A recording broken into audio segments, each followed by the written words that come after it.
हिंदू महासभा येणाऱ्या स्थानिक स्वराज्य संस्थांच्या निवडणुकांमध्ये सहभागी होणार आहे।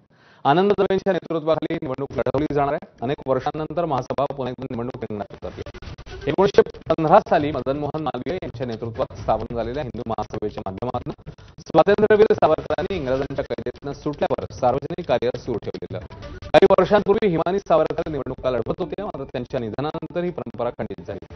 आता आनंद दवे यांच्या पुढाकाराला स्वातंत्र्यवीर सावरकरांचे नातू सत्यकी सावरकर यांनी पाठिंबा देत शुभेच्छा दिल्या। तितकेच उपस्थित मॅन पॉवर नाही हे सुद्धा दिसते, पण ते भविष्यात उभं राहील हे सुद्धा स्पष्ट दिसते। भारतीय जनता पक्षाचे श्यामाप्रसाद मुखर्जी नेहरूंच्या पहिल्या मंत्रिमंडळात होते, ही हिंदू महासभेची ताकद होती। पश्चिम बंगालमध्ये, पंजाबमध्ये आमची सरकार होती, ही ताकद होती। पुण्यामध्ये सुद्धा पांडुरंग नलवडे 1950 च्या दशकामध्ये महापौर केले, हिंदू महासभेचे महापौर होते, ही हिंदू महासभेची ताकद होती। अजून तरी मी कोणाच्या संपर्कात नाही, पण निश्चितच जर प्रचाराची संधी मिळाली तर हरकत नाही।